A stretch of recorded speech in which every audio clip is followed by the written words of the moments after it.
అందరికీ నమస్తే. మనం చూస్తున్న ఈ గుడి స్వర్ణగిరి దేవాలయం. ఇది వరంగల్కు 100 మైళ్ళ దూరంలో ఉంది. ఇటు హైదరాబాద్ నుంచి వచ్చే వాళ్లకు దాదాపుగా 50 మైళ్ళ దూరంలో ఉంటుంది. యాదగిరి గుట్టను దర్శించుకునే భక్తులు అందరూ కూడా దాదాపుగా స్వర్ణగిరిని కూడా దర్శించుకుంటారు. ఇటు స్వర్ణగిరిని దర్శించుకున్న భక్తులు యాదాద్రిని దర్శించుకుంటారు. ఎందుకంటే ఈ రెండు దేవాలయాలకు 20 మైళ్ళ వ్యవధి ఉంటుంది.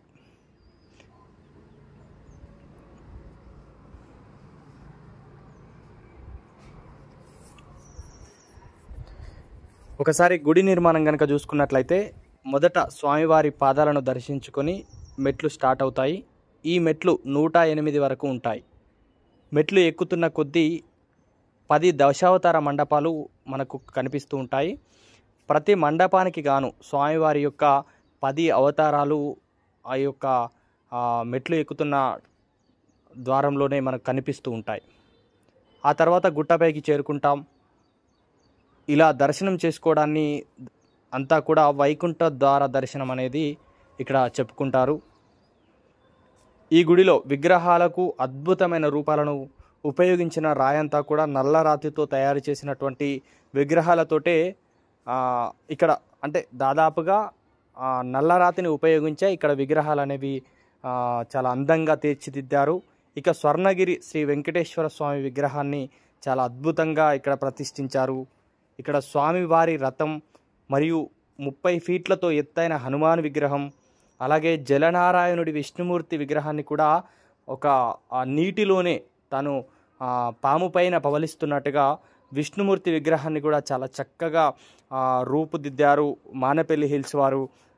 గుడి ప్రాంగణం విశాలమైనదిగా ఉండి గుడి చుట్టూ ప్రదక్షిణలు చేయడానికి కూడా అనుకూలంగా ఉన్నటువంటి ఈ యొక్క స్వర్ణగిరి దేవాలయాన్ని దర్శించుకోవడానికి దాదాపుగా భక్తులు వేలాదిగా తరలి వస్తున్నటువంటి తీరు మనం చూస్తున్నాం ఇక్కడ.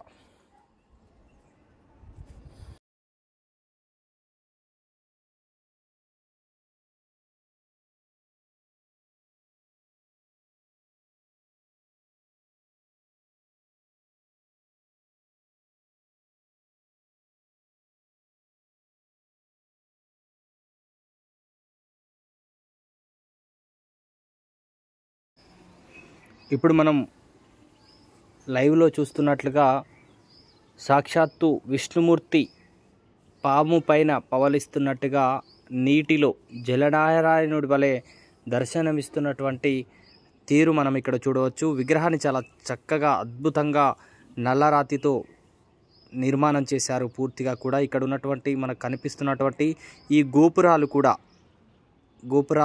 ఉన్నటువంటి ఈ యొక్క విగ్రహాలను కూడా చాలా అందంగా తీర్చిదిద్దారు.